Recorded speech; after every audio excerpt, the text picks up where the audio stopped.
Hey there, I'm Maddie from ATAR Wizard, and today we are going to be going over the Social and Emotional Wellbeing framework. This is a part of my new series where we go over parts of the VCE Unit 3 and 4 Psychology Study Design, which people have either asked me about or find difficult. So if that is you, or you have something you would like me to chat about in one of these videos, make sure that you put that in a comment.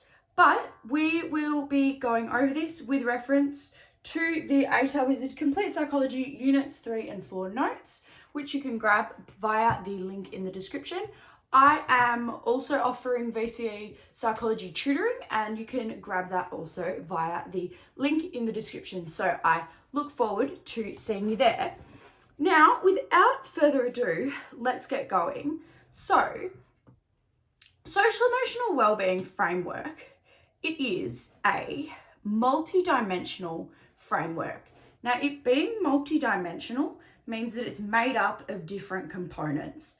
Now, we're going to go over these different components in just a second, but first we are going to talk about what it being multidimensional and holistic means, because there's a good chance that VCAA will ask you what multidimensional means or what holistic means. If VCAA don't ask you, then there's an even better chance that you're going to get that in your SAC on this unit of study.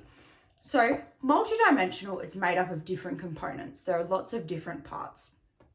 Now, holistic means it considers more than just the physical body. So being holistic means that these different components, these multidimensional components, aren't just parts of the body. So when we look at well-being, you're not looking just at what your heart's doing and what your lungs are doing and what your muscles are doing. You're looking at all of these components of the world around you. You're looking at your friends and family. You're looking at your social connections. You're looking at how involved you are with society, how you feel represented in society. All these things are really important. That's what it means when it says it's holistic.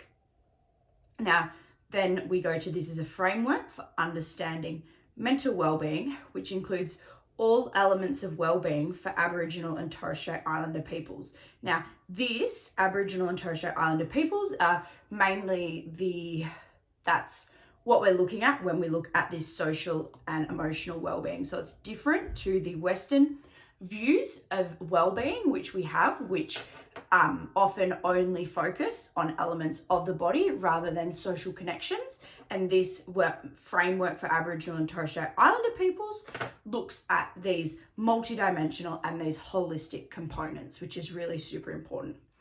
Now, we're going to look at the connections that are part of this multidimensional, the different components. We're going to start looking at them.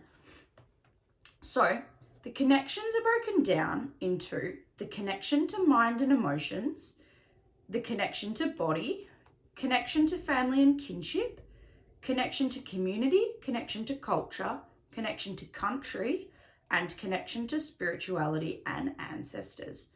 So, connection to mind and emotions, and I'm going to get a different color for this, I reckon. Connection to mind and emotions is your personal experience and the ability to interpret and cope with emotions and thoughts. So my connection to my mind and emotions, that's like saying how in touch you are with how you're feeling, what you're thinking, what is going on in your mind.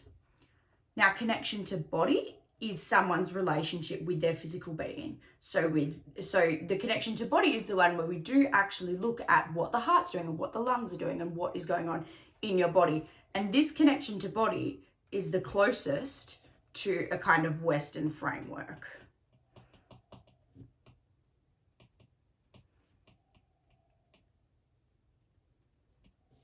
Okay, so then we go on to the connection to family and kinship. Now, this is the recognition. So connection to family is like your actual family, and kinship is these connections to the people around you. So like being one with your kin, being one with the people that are like you. Now, so this refers to the recognition of someone's family and the kinship they share as being essential to the maintenance of their well-being. So connection to family and kinship means that we're acknowledging that the connection that you have to your family is really super important to how your well-being is in a larger scale. Now, the connection to community refers to understanding of the connection someone has to a communal space being important.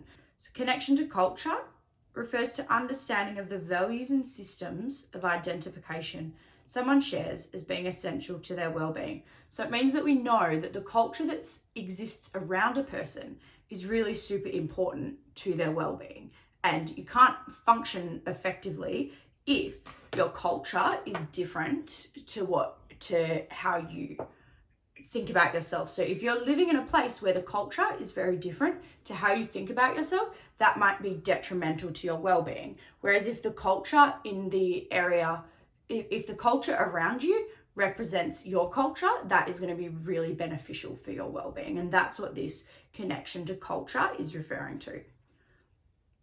Then we've got the connection to country. So this means the connection to the area or land in which a person resides and the deep sense of belonging which it provokes. So when we talk about country for Aboriginal and Torres Strait Islander peoples, it's really important to note that country is not just like when Western people think of the country, there's often like the country is Australia. When Aboriginal and Torres Strait Islander people think of the country, that has an entrenched and inherent sense of belonging, and it's really super important for their well-being. So then we've got connection to spirituality and ancestors, which is the essential understanding of the connection between country, past, present, and future, as well as living and non-living things. So that is it for this going over social and emotional well-being. I hope that that's been helpful. If you have any questions, please comment them, and do not forget to like and subscribe to the ATAR Wizard YouTube channel. Again, if need be, these notes are available for you to grab via the link in the description, and you can also book tutoring sessions with me via the link in the description. I look forward to seeing you there. Thank you. Bye.